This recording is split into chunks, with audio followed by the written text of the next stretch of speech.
ആദ്യ ഭാഗം പ്രൊഫൈലുണ്ട്, അതുകൂടി ഒന്ന് ചെക്ക് ചെയ്ത് നോക്കാം. കേരള സംസ്ഥാന ചലച്ചിത്ര വികസന കോർപ്പറേഷൻ ചെയർമാനായി നിയമിതനായത് Shaji N Karun. 2026 Santosh trophy football tournament വേദിയാകുന്ന കേരളത്തിലെ നഗരം മഞ്ചേരി.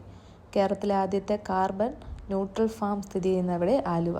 സംസ്ഥാനത്ത് വന്യജീവി ആക്രമണങ്ങൾ തടയാൻ രൂപീകരിച്ച പ്രത്യേക ദൗത്യസേനയുടെ പേരെന്ത്? സർപ്പ. കേരള സ്റ്റേറ്റ് IT മിഷന്റെ പുതിയ ഡയറക്ടറായി ചുമതലയേറ്റതാര്? സിറാജ് സുലൈമാൻ. അടുത്തിടെ യുനെസ്കോയുടെ സിറ്റി ഓഫ് ലിറ്ററേച്ചർ പദവി ലഭിച്ച കേരളത്തിലെ നഗരം കോഴിക്കോട്.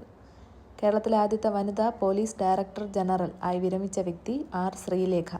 2025 എഴുത്തച്ഛൻ പുരസ്കാരത്തിന് അർഹനായതാര്? NS മാധവൻ. സംസ്ഥാനത്തിലെ ആദ്യത്തെ AI സ്കൂൾ നിലവിൽ വന്നതെവിടെ? ശാന്തിഗിരി വിദ്യാഭവൻ, തിരുവനന്തപുരം. കേരളത്തിലെ ആദ്യത്തെ ഗ്രാഫീൻ ഇന്നോവേഷൻ സെന്റർ സ്ഥാപിക്കുന്നതെവിടെ? തൃശൂർ. ഓപ്പറേഷൻ പി ഹണ്ട് എന്നത് എന്തുമായി ബന്ധപ്പെട്ടിരിക്കുന്നു? കുട്ടികൾക്കെതിരെയുള്ള ഓൺലൈൻ ലൈംഗിക അതിക്രമങ്ങൾ തടയുന്നതിനായി കേരള പോലീസ് നടത്തുന്ന പരിശോധന.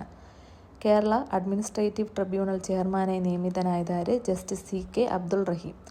സംസ്ഥാനത്തെ ഏറ്റവും വലിയ സോളാർ പവർ പ്ലാന്റ് സ്ഥാപിച്ചിരിക്കുന്നതെവിടെ? പള്ളിക്കര. കേരള സർക്കാരിൻ്റെ മാലിന്യമുക്ത നവകേരള ക്യാമ്പയിൻ്റെ ബ്രാൻഡ് അംബാസഡർ ആര്? മമ്മൂട്ടി. കേരളത്തിലെ ആദ്യത്തെ hydrogen fuel cell bus service ആരംഭിച്ചതെവിടെ? കൊച്ചി. 2026 കേരള ആതിഥേയത്വം വഹിക്കുന്ന നാഷണൽ ഗെയിംസ് എത്രാമത്തത്? 38.